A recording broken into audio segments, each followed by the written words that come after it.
तो दोस्तों सब्सक्राइब कीजिए हमारा चैनल करियर पॉइंट और लेटेस्ट वीडियो नोटिफिकेशन के लिए बेल आइकन को दबाएं।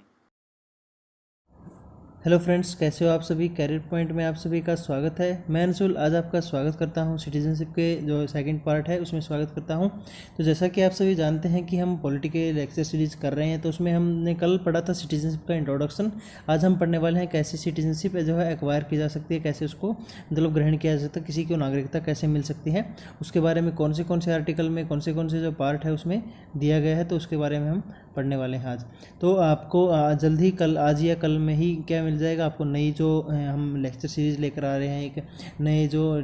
सब्जेक्ट्स वगैरह हम जोड़ रहे हैं मंडे से। तो मंडे से हम कुछ 3-4 सब्जेक्ट को हम जोड़ रहे हैं, तो उसके लेक्चर्स भी आपको फिर मंडे से रेगुलरली मिलने लगेंगे। तो आपको हर सब्जेक्ट लगभग हम कोशिश करेंगे कि जो भी सब्जेक्ट है जो कम्पिटिटिव एग्ज़ाम के प्रोस्पेक्टिव से काफ़ी इंपॉर्टेंट है, तो वो सभी आपके साथ आपको लाए जाएँ, आपको प्रोवाइड किए जाएँ, और उसके साथ साथ उनकी PDF भी आपको प्रोवाइड कर दी जाए। तो चलिए आज का लेक्चर आज शुरू करते हैं। अनाउंसमेंट वगैरह आपको 1-2 दिन में मिल जाएगी। संडे से पहले पहले आपको जो मंडे के जो लेक्चर्स हैं उसके बारे में अनाउंसमेंट मिल जाएगी कि आपको किस टाइम पे कौन सा लेक्चर होगा, किस टाइम पे कौन सा जो है सब्जेक्ट का लेक्चर आपको प्रोवाइड किया जाएगा। तो उसको मंडे से पहले आपको संडे या सैटरडे को हम ये चीज़ प्रोवाइड कर देंगे। तो चलिए आज का लेक्चर शुरू करते हैं। तो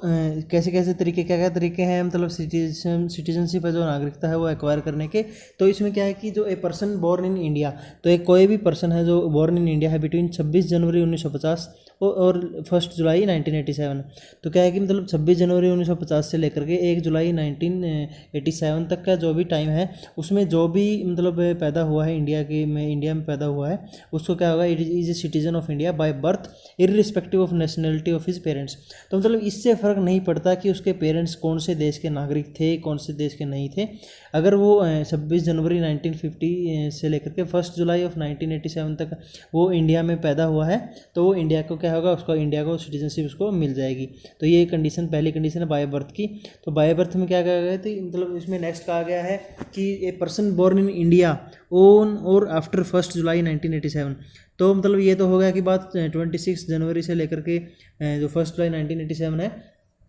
उसके बीच का टाइम हो गया। लेकिन उसके बाद अगर पैदा हुआ तो उसके लिए क्या कुछ कंडीशन लगाई जाएगी। 1 जुलाई से बाद में जो पैदा हुआ है is considered as Indian citizen only if either of his parents is a citizen of India at the time of his birth. तो क्या है कि मतलब क्या कर रहा है कि अगर मान लो कोई है वो 1 जुलाई 1987 के बाद पैदा हुआ है, तो उसको इंडिया की सिटीजनशिप कैसे मिलेगी, उसके लिए कंडीशन होनी ज़रूरी है, आइदर ऑफ हिज पेरेंट्स। मतलब ज़रूरी नहीं है कि कोई दोनों ही हों, लेकिन अगर कोई सा भी एक भी पेरेंट्स में से यानी माता पिता में से कोई भी एक अगर उसका जो मतलब इंडिया का सिटीजन रहा है eight the time of his birth, तो मतलब उसके जन्म के टाइम पर उसके माँ बाप में से कोई एक इंडिया का सिटीजन होना चाहिए, भारत का नागरिक हो, तो उसको क्या है बाय बर्थ क्या मिल जाएगी, जो इंडिया की सिटीजनशिप है वो मिल जाएगी। तो ये कंडीशन थी 1 जुलाई के बाद जो पैदा हुए थे उनके लिए ये कंडीशन लगाई गई थी। फर्दर उसके बाद इन्होंने एक और कंडीशन लगा दी थी, those born in India on or after 3 December 2004। तो इसमें क्या है कि 3 दिसंबर 2004 के बाद जो जो मतलब इंडिया में पैदा हुए हैं उनको सिटीजन कंसिडर किया जाएगा only if both of their parents are citizen of India और one of whose parents is citizen of India and other is not an illegal migrant at the time of their birth. क्या क्या है, 2 condition लगा दी इसने। पहली condition इन्होंने लगा दी कि मतलब या तो क्या होना चाहिए कि उसके दोनों क्या है माँ बाप हैं वो क्या होने चाहिए, सिटीजन ऑफ इंडिया होने चाहिए। और अगर सिटीजन ऑफ इंडिया दोनों नहीं है तो क्या होना चाहिए, उनमें से एक तो कम से कम इंडिया का सिटीजन हो, और जो सेकंड है वो इलीगल माइग्रेंट नहीं होना चाहिए, मतलब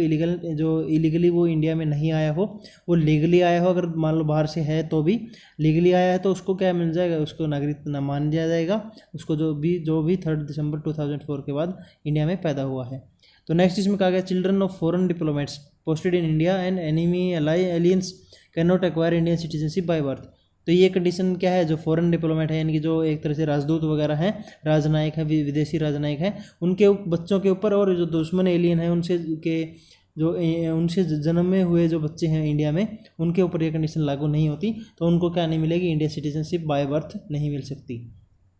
तो इसमें नेक्स्ट जो उसमें क्या है, जो सेकंड है वो है बाय डिसेंट। बाय डिसेंट का मतलब क्या है कि बाय डिसेंट का मतलब हो गया कि यहाँ पे क्या है, कोई भी अगर मान लो उसके माता पिता अगर मान लो क्या है इंडिया के नागरिक नहीं है, a person born in India between 26 January 1950 and 1 July 1987 is citizen of India by birth irrespective of their nationality. तो ये तो हो गया कि बर्थ के बेस पर क्या उन्होंने कंडीशन रखी थी। अभी जो सेकंड कंडीशन रखी गई है कि मतलब अगर मान लो कोई उसके बाद में पैदा हुआ है 1 जुलाई 1987 के बाद में, तो वो सॉरी ये पेज दोबारा से खुल गया। तो इसमें क्या कहा है, जो नेक्स्ट है बाय डिसेंट। तो बाय डिसेंट में एक आ गया कि a person born outside India between 26 January 1950 and जो 10 दिसंबर 1992। तो उसके इस टाइम के जोन के बीच में अगर मान लो कोई भी पैदा हुआ है इंडिया के बाहर, तो उसको सिटीजनशिप इंडिया की क्या मिलेगी, बाय डिसेंट मिलेगी if his father was a citizen of India at the time of his birth. तो क्या है कि मतलब अगर मान लो कोई बच्चा है, वो मान लो उसके फादर या मदर हैं वो बाहर गए हुए हैं, बाहर रहते हैं, अभी दूसरे देश की सिटीजनशिप है, तो अगर क्या है कि उसको मान लो उसका जन्म बाहर होता है, इंडिया में नहीं होता है, तो उसको इंडिया का सिटीजन माना जाएगा। कब? जब उसके जो फादर हैं वो क्या होंगे, सिटीजन ऑफ इंडिया होंगे, तो उसको क्या माना जाएगा, इंडिया का उसके टाइम के बर्थ के ऊपर उसके फादर क्या होना चाहिए, इंडिया के सिटीजन होना चाहिए। तो और उसका जन्म क्या है, उसका जन्म होना चाहिए 26 जनवरी 1950 से लेकर के 10 जो दिसंबर है 1992 के बीच में होना चाहिए। तो नेक्स्ट क्या है, नेक्स्ट के मतलब उसके क्या है कि मतलब जो 10 दिसंबर 1992 है, यानी कि 10 दिसंबर 1992 है, उसके बाद में अगर कोई पैदा हुआ है इंडिया के बाहर, तो उसके लिए क्या कंडीशन है कि सिटीजन वो इंडिया का सिटीजन बन सकता है। तो if either of his parent is a citizen of India at the time of birth. तो मतलब क्या है कि जो 26 जनवरी से लेकर के 1992 के बीच में तो कंडीशन लगा दी कि सिर्फ जो आपके फादर हैं वही क्या होना चाहिए, आपके जो मतलब उस टाइम पे क्या होना चाहिए, मतलब इंडिया के सिटीज़न होने चाहिए। लेकिन उसके बाद क्या लगा दिया कि भी अगर उसकी मदर है या फादर है, कोई सा भी एक अगर सिटीज़न है उसके टाइम बर्थ के टाइम पर पे, तो उसमें क्या होना चाहिए, दोनों कोई भी एक होना चाहिए और उसको क्या मिल जाएगी, भारत की नागरिकता मिल जाएगी। तो इसमें नेक्स्ट कहा गया कि फ्रॉम 3 दिसंबर 2004 ऑनवर्ड। तो ये था 3 दिसंबर 2004 ऑनवर्ड क्या कहा गया, उसके बारे में क्या कंडीशन लगाई गई है। पहली कंडीशन थी 26 जनवरी 1950 से लेकर के 10 जो दिसंबर 1992 है वहाँ तक की थी, और जो अभी सेकंड कंडीशन थी वो थी 10 दिसंबर 1992 से लेकर के जो आगे वाले आने वाला टाइम है। तो आने वाला टाइम में कब तक उन्होंने रखा, उसको रखा 3 दिसंबर 2004 तक, यानी 3 दिसंबर 2004 तक रखा। और उसके ऑनवर्ड्स जो भी पर्सन बोर्न आउटसाइड इंडिया है shall not be citizen of India bye descent. तो उसके बाद जो भी पैदा हुआ है बाहर, इंडिया के बाहर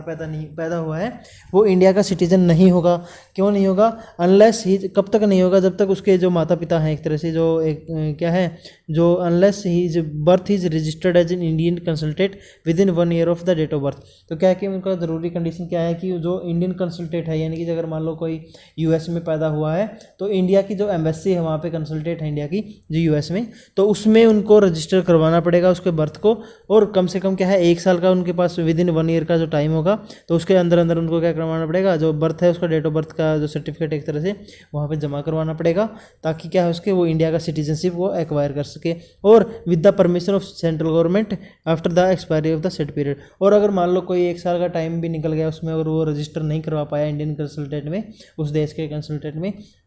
तो क्या करेगा फिर वो मतलब कि उसको गवर्नमेंट जो सेंट्रल गवर्नमेंट है उसकी परमिशन लेनी पड़ेगी कि मतलब हाँ वो उसका जो टाइम पीरियड है वो निकल चुका है, जो उनको एक तरह से जमा करवाना था, जहाँ पे सर्टिफिकेट वगैरह इंडियन कंसल्टेंट में रजिस्टर करवाना था। तो उसको फिर क्या करेगा, जो सेंट्रल गवर्नमेंट है उसको परमिशन देगी या नहीं देगी, वो उसके ऊपर डिपेंड करता है।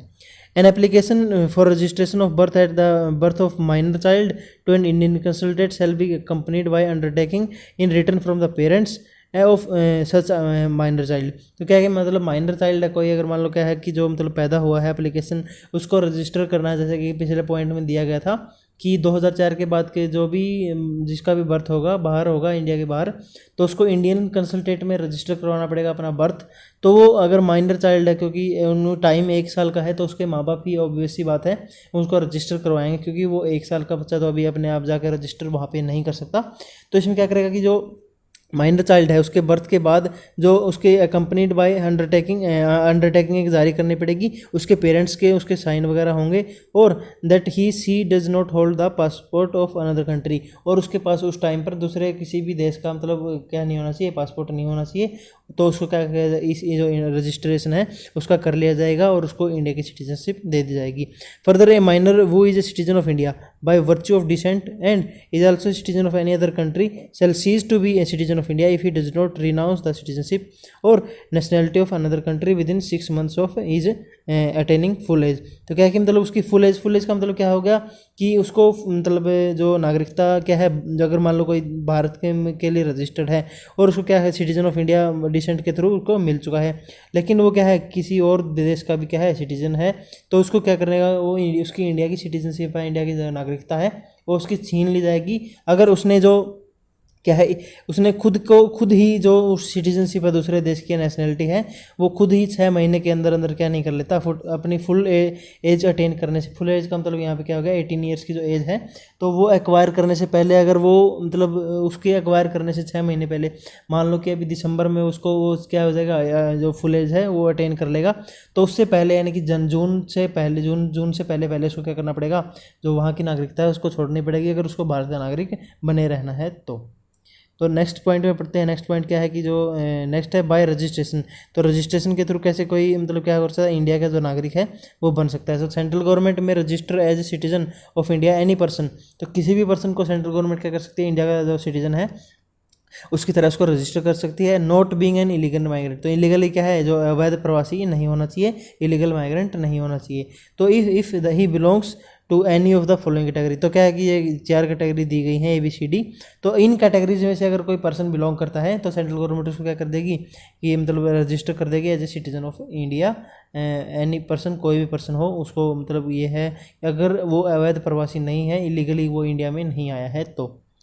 नेक्स्ट इसमें क्या क्या कौन से पॉइंट है, 4 जो पॉइंट दिए गए हैं जो कंडीशंस है, क्राइटेरिया है, वो क्या क्या है कि पहला क्राइटेरिया है पर्सन ऑफ इंडियन ओरिजिन वो is originally resident in India for 7 years before making application for registration. तो रजिस्ट्रेशन के थ्रू कैसे कर सकते हैं, उसमें क्या है पहली कंडीशन क्या है कि अगर मान लो कोई पर्सन है इंडियन ओरिजिन का जो कि ऑर्डिनरी रेजिडेंट ऑफ इंडिया है फॉर 7 years, तो क्या है कि जो एप्लीकेशन अगर उसको लगानी है, जो एप्लीकेशन लगा रहा है रजिस्ट्रेशन के लिए, उससे पहले उसको 7 साल कम से कम क्या है इंडिया में जो रेसिडेंस होना चाहिए उसका, इंडिया में उसको रहना पड़ेगा, तब जाकर वो अप्लाई कर सकता है जो रजिस्ट्रेशन के थ्रू इंडिया का सिटीजनशिप के लिए। और अगर उसमें 7 साल से कम का टाइम नहीं, 7 साल से ज़्यादा कम से कम 7 साल वहाँ पे उसने नहीं बिताए हैं इंडिया में, तो वो क्या करेगा कि वहाँ पे वो उसको सिटीजनशिप की जो कंडीशन है वो फुलफिल नहीं हो पाएगी और उसको नागरिकता भारत की नहीं दी जाएगी। नेक्स्ट इसमें कहा गया कि जो a person of Indian origin वो is originally resident in any other country, any country or place outside undivided India. तो क्या है कि कोई भी पर्सन है वो क्या होना चाहिए कि मतलब जो ऑर्डिनरी रेजिडेंट होना चाहिए उस देश का जो कि जो अनडिवाइडेड इंडिया है उससे बाहर हो। तो यानी कि भारतीय मूल का एक व्यक्ति जो किसी भी देश में या अविभाजित भारत से बाहर का निवासी है, तो ये कंडीशन उसकी सेकंड कंडीशन लगा दी उसके ऊपर। थर्ड कंडीशन क्या लगा दी कि जो ए पर्सन वो is married to a citizen of India, तो मतलब कोई भी भारत का मान लो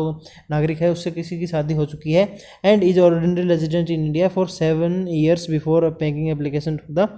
रजिस्ट्रेशन। तो क्या कि मान लो कोई सिटीज़न है उसको वो इंडिया में रह रहा है और उसको 7 साल की उसको कंडीशन लगानी पड़ेगी, लेकिन अगर कोई इंडिया के सिटीजन से मैरिड है तो वो एप्लीकेशन लगाने के लिए उसको कम से कम फिर भी 7 साल का टाइम जो है वो इंडिया में बिताना पड़ेगा और 7 साल के बाद उसको क्या मिल जाएगी, सिटीजनशिप के लिए वो अप्लाई कर सकता है। रजिस्ट्रेशन के लिए जो रजिस्ट्रेशन के थ्रू सिटीजनशिप है उसके लिए वो अप्लाई कर सकता है। और नेक्स्ट में कंडीशन में क्या कहा गया है कि minor children of person who are citizen of India, तो कोई पर्सन है मान लो उसका कोई बच्चा हुआ है बाहर हुआ है माइनर सिटीजन है वो, तो उसको क्या मिल जाएगा, माइनर चिल्ड्रन है उसको इंडिया के सिटीजनशिप मिल जाएगी अगर उसके जो पेरेंट्स हैं उनमें से कोई भी एक क्या है इंडिया का सिटीजन है। तो चलिए नेक्स्ट पॉइंट के ऊपर बढ़ते हैं। नेक्स्ट क्या है कि इसी में कह रहे कि आप आगे ई पॉइंट में कह रहा है कि मतलब 5वीं कंडीशन क्या लगा दी, 5वीं कैटेगरी क्या बना दी, a person of full age का मतलब क्या है जिसकी मतलब के पूरी तरह से पूर्ण आयु हो चुकी है एक तरह से, और and capacity whose parents are registered as citizen of India. तो मतलब क्या है पर्सन ऑफ, पिछला पॉइंट था माइनर ऑफ जो क्या होना चाहिए, माइनर चिल्ड्रन होना चाहिए, अभी माइनर नहीं है वो, माइनर कब तक होता है 18 साल तक वो माइनर होता है और 18 साल के बाद उसको क्या माना जाता है, पर्सन ऑफ फुल एज माना जाता है। तो अगर मान लो किसी जो व्यक्ति है उसकी फुल एज हो गई, वो 18 साल का हो गया है, तो वो कब अप्लाई कर सकता है, जब उसके पेरेंट्स क्या होना चाहिए, रजिस्टर्ड होने चाहिए as a citizen of India. तो इसमें नेक्स्ट पॉइंट कहा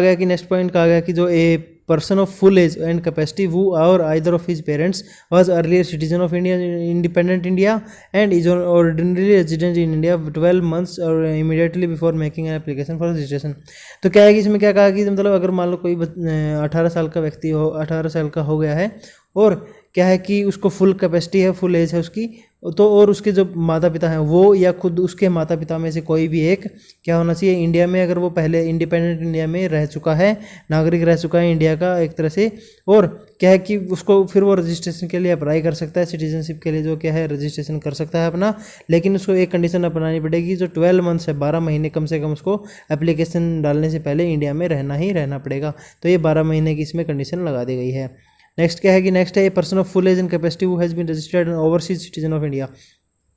तो ये क्या था कि पहले इंडिपेंडेंट इंडिया का सिटीजन होना चाहिए, लेकिन इसमें क्या कह रहा है ओवरसीज सिटीजन ऑफ इंडिया। यानी ओवरसीज सिटीजन ऑफ इंडिया क्या होगा कि जैसे मान लो कोई बाहर रहता है लेकिन उसके पास इंडिया की नागरिकता है, उसने दूसरे देश की नागरिकता नहीं ली है, तो उसको क्या कहेंगे एक तरह से ओवरसीज सिटीजन ऑफ इंडिया की, मतलब है तो इंडिया का लेकिन ओवरसीज रह रहा है, यानी कि दूसरे देश में रह रहा है, समुद्र पार एक तरह से क्या रह रहा है वो बाहर रह रहा है, इसलिए क्या उसको वो उसकी कंडीशन क्या लगाएगी उसके ऊपर कि मतलब फुल कैपेसिटी यानी 18 साल का हो चुका है, माइनर नहीं है, मेजर माइनर नहीं है, वो क्या है एडल्ट हो चुका है। तो वो कंडीशन क्या है, अगर वो citizen overseas citizen of India की तरह इंडिया में रजिस्टर्ड है, कार्ड होल्डर है, overseas citizen of India card holder है फॉर ए 5 ईयर, तो कम से कम उसको 5 साल के लिए ओवरसीज जो एक तरह से सिटीजन ऑफ इंडिया कार्ड है उसका होल्डर होना चाहिए 5 साल कम से कम, एंड वो is original resident in India for 12 months before. और ये कंडीशन भी होनी चाहिए कि मतलब कम से कम 12 महीने उसको रहना पड़ेगा इंडिया में, जब जा करके वो क्या कर सकता है एप्लीकेशन रजिस्ट्रेशन के लिए एप्लीकेशन के लिए एलिजिबल हो पाएगा। नेक्स्ट पॉइंट कह रहा है next a person shall be deemed to be citizen of India Indian origin if he or either of his parents was born in undivided India or in each other territory in each such other territories which become part of India after 15 August 1947। कि ये कह रहा है कि मतलब कोई भी person है उसको इंडियन ओरिजिन का मान लिया जाएगा। कब मान लिया जाएगा, अगर वो खुद या फिर उसके कोई भी पेरेंट्स है, ही either he or his parents was born in undivided India. Undivided India का मतलब क्या होगा कि आज़ादी से पहले का जो भारत है, अगर वो वहाँ पे पैदा हुआ है और कहाँ पे पैदा हुआ है, or in such other territory which become part of India after 15 August 1947। या फिर जैसे कोई भी अदर टेरिटरी है जो मतलब 1947 के बाद इंडिया का हिस्सा बनी है, लेकिन इंडिया का हिस्सा जो अनडिवाइडेड इंडिया है उसमें भी नहीं थी वो, तो उसको क्या है उसको भी क्या मान लिया जाएगा, इंडिया का सिटीजन मान लिया जाएगा। लेकिन उसको क्या है उनमें से कोई से एक कंडीशन क्या होनी चाहिए कि या तो वो खुद या फिर उसके पेरेंट्स में से कोई भी एक क्या होना चाहिए इंडिया का सिटीजन होना चाहिए, एक तरह से इंडिया में रह रहा होना चाहिए, अनडिवाइडेड इंडिया हो या कोई भी ऐसी टेरिटरी हो जो बाद में इंडिया का पार्ट बन गई हो, लेकिन पहले इंडिया का पार्ट नहीं थी, अनडिवाइडेड इंडिया का पार्ट भी नहीं थी। तो उस वहाँ से रह रहा है, तो 15 अगस्त से पहले अगर वो रह रहा है वहाँ पे, 15 अगस्त से पहले अगर वो टेरिटरी इंडिया का हिस्सा नहीं थी लेकिन बाद में बन गई, तो भी उसको क्या मान लिया जाएगा, इंडियन ओरिजिन का मान लिया जाएगा। All above categories of person must be taken oath of allegiance before they are registered as citizens. तो इन सब क्या है जो भारत के नागरिक के रूप में पंजीकृत होने से पहले इनको निष्ठा की शपथ लेनी पड़ेगी कि भाई ये भारत के प्रति निष्ठा मान रहेंगे और भारत की जो एकता और अखंडता है उसके ऊपर आंच नहीं आने देंगे और उसके क्या है उसकी रक्षा करेंगे एक तरह से।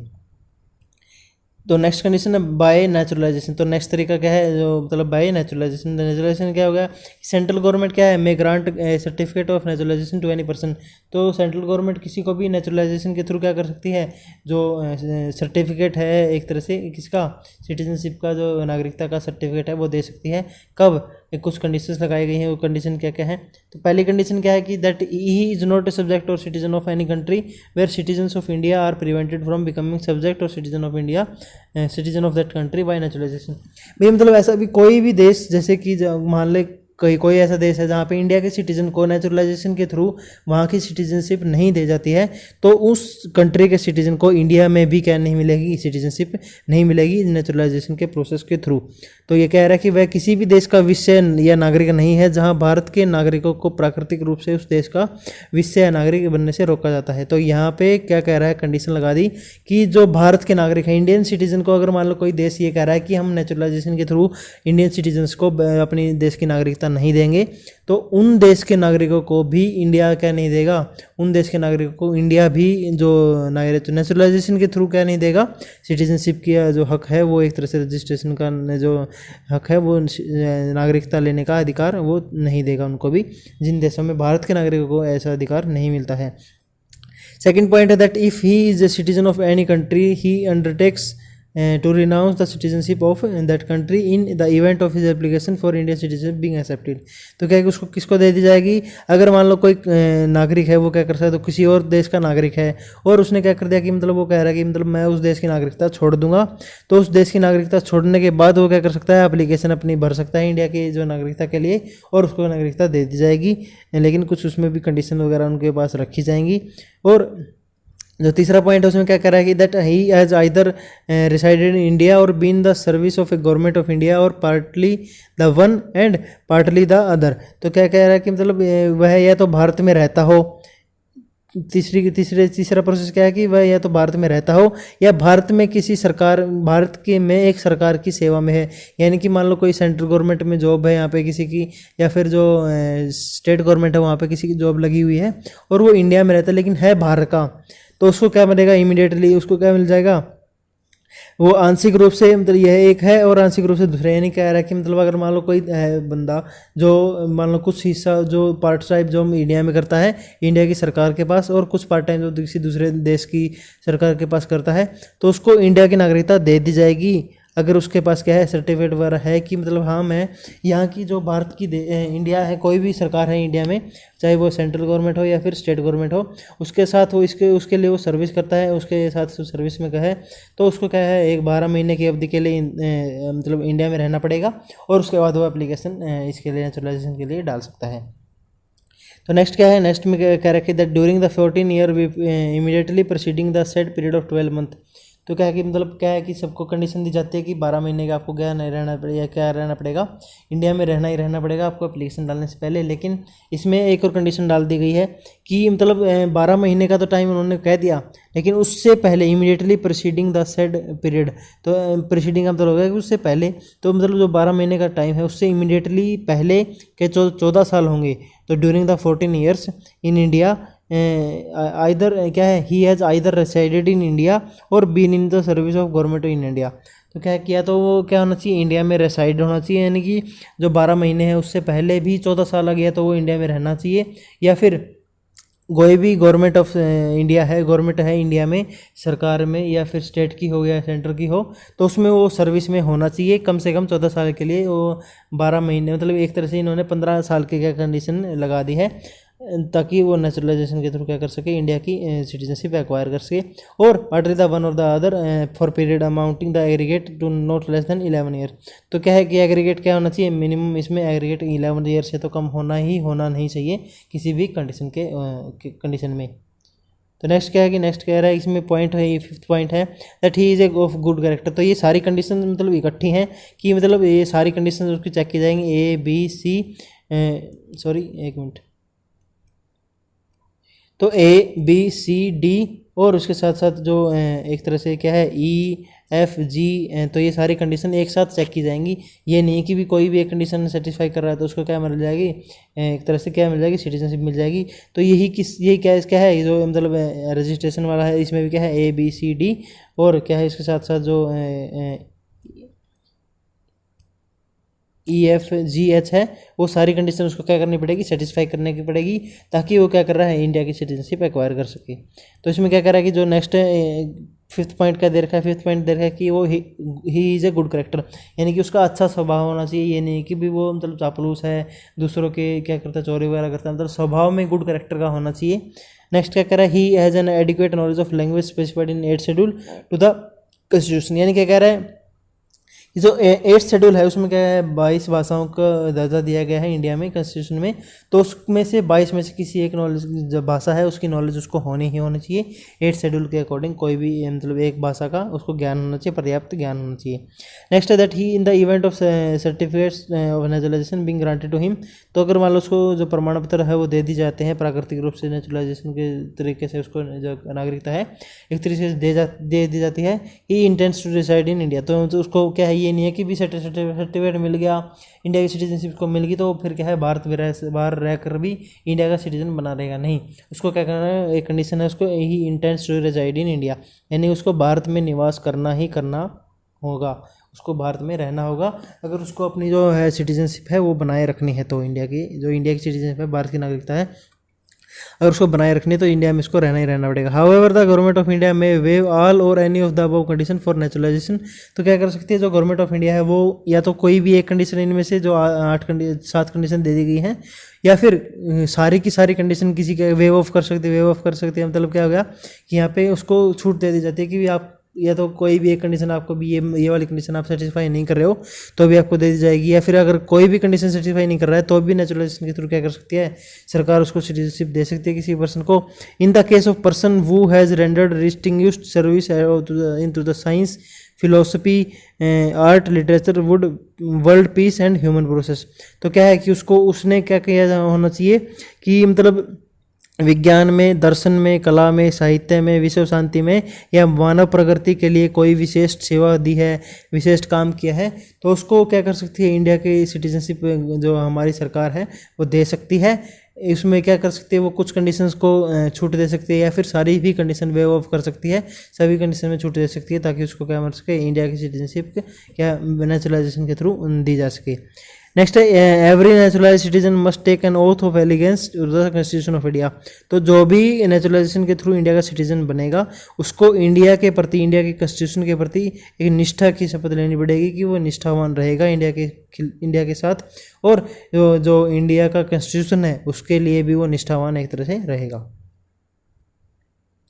नेक्स्ट है जो 5th पॉइंट है, फिफ्थ जो तरीका है एक तरह से इंडिया की सिटीजनशिप एक्वायर करने का, वो है बाय इनकॉर्पोरेशन ऑफ टेरिटरी। यानी कि मान लो कोई बाहर की जो टेरिटरी है भारत उसको एक्वायर कर लेता है, बाहर कोई भी देश की किसी और देश की टेरिटरी थी, ज़मीन थी, तो उसको अगर भारत एक्वायर कर लेता है तो उसके जो ज़मीन है, उसके ज़मीन जो एरिया है जो उसके अंडर जितने भी मतलब सिटीजन वहाँ के आएंगे उन सबको इंडिया की सिटीजनशिप ऑटोमेटिकली मिल जाएगी। तो क्या जैसे कि कह रहा है if any foreign territory become part of India, तो कोई भी फॉरेन विदेशी क्षेत्र है वो भारत का हिस्सा बन जाता है, तो government of India specifies the person वो among the people of territory shall be citizen of India. तो क्या है कि मतलब अगर कोई बाहर का हिस्सा है वो इंडिया का क्या है हिस्सा बन जाता है, इंडिया का पार्ट बन जाता है, तो उसमें क्या होगा कि जो भारत सरकार है उन लोगों को मतलब उस भारत सरकार की कुछ कंडीशंस वगैरह निकाल सकती है कि सिर्फ इन लोगों को भारत की सिटीजनशिप दे दी जाएगी क्योंकि क्या है वो की टेरिटरी क्या है इंडिया में आ गई है। तो government of India specifies the person वो अमंग द फॉलोइंग टेरिटरी। तो जो टेरिटरी है उसमें से कौन से लोग इंडिया की सिटीजनशिप के लिए एलिजिबल हैं उनको इंडिया की सिटीजनशिप दे जाएगी। ये कौन डिसाइड करेगा? गवर्नमेंट ऑफ इंडिया डिसाइड करेगा। तो such person become citizen of India from the notified date. तो जब से नोटिफिकेशन निकाल देगी सरकार कि भाई आज से ये टेरिटरी इंडिया का हिस्सा है, पहले ये किसी और देश का हिस्सा थी या इंडिपेंडेंट थी और आज से ये इंडिया का हिस्सा है, तो इसके अंदर जितने भी सिटीजन आने हैं या फिर इनमें से ये कंडीशन लगा दी उनके ऊपर, तो ये सिटीजन अगर मान लो इंडिया क्या है इस टेरिटरी में आते हैं तो उनको इंडिया की सिटीजनशिप दे दी जाएगी। तो जब से ये नोटिस निकाल दिया सरकार ने उसी दिन से जो भी एरिया जो भी पर्सन उसमें स्पेसिफाइड हैं वो सब क्या हो जाएंगे नोटिफाइड डेट से ही इंडिया की सिटीजनशिप उनको मिल जाएगी और इंडिया के नागरिक वो बन जाएंगे। For example, when Pondicherry become the part of India, government of India issued the citizenship Pondicherry order 1962। तो 1962 में क्या हुआ था, जब पौंडीचेरी था वो इंडिया का पार्ट बना था, तो गवर्नमेंट ऑफ इंडिया ने उसको 1962 में जो सिटीजनशिप पौंडीचेरी ऑर्डर 1962 है वो इश्यू कर दिया था अंडर द सिटीजनशिप एक्ट 1955। तो 1955 का जो सिटीजनशिप एक्ट था, नागरिकता अधिनियम था, उसके तहत जो नागरिकता पौंडीचेरी आदेश 1962 जारी किया गया था, उसके बाद ही तकरीबन जब से नोटिस जारी किया गया उसके बाद से जो भी सिटीजन थे वहाँ के जो भी पौंडीचेरी में रहते थे तो वो सभी को ऑटोमेटिकली क्या मिल गई, भारत की नागरिकता मिल गई। तो फ्रेंड्स थैंक यू, आज के लेक्चर में इतना ही। कल हम देखने वाले हैं नेक्स्ट इसका जो पार्ट है पार्ट 3, और इस वीक में हम इसको जो सीरीज़ है इसको ख़त्म कर देंगे। नेक्स्ट सीरीज़ में हम आगे वाले सीरीज़ में लेकर आ रहे हैं फंडामेंटल राइट्स के ऊपर जो नई सीरीज़ है वो लेकर आ रहे हैं, मंडे से लेकर आ रहे हैं, और मंडे से हम नया बैच भी शुरू कर रहे हैं। काफ़ी सारे टीचर्स हमने जोड़ चुके हैं, जो रीजनिंग की होगी, मैथ की होगी, अभी आपके वो मैथ की मिल रही है क्लासेज, फिजिक्स की भी मिल रही है कुछ क्लासेज, लेकिन जो पॉलिटी है करंट अफेयर उसकी भी क्लास मिल रही है, लेकिन कुछ सब्जेक्ट हैं जो उनकी छूट चुकी हैं क्लास, तो उनके लिए हम नए टीचर्स वगैरह हम लेकर आ रहे हैं। तो उसमें रीजनिंग हो गया, एक तरह से ज्योग्राफी हो गया, और फिजिक्स केमिस्ट्री ये सब्जेक्ट हम लेकर आ रहे हैं, और अगर कोशिश रहेगी कि हम हिस्ट्री या इंग्लिश है ये सब्जेक्ट भी आपको नए टीचर से हम लेकर आएँ, तो उसके लिए अनाउंसमेंट आपको 1-2 दिन में हम कर देंगे। तो अगर आप चैनल पर नए हैं चैनल को सब्सक्राइब कर लीजिए, बेल आइकन को हिट कर लीजिए और इस वीडियो को लाइक कीजिए, दूसरे बच्चों तक शेयर कीजिए ताकि उनको भी नॉलेज मिल सके, वो भी अपना जो एग्ज़ाम क्रैक करने का सपना है वो उसको पूरा कर सके। तो thank you very much for this support. Thank you very much.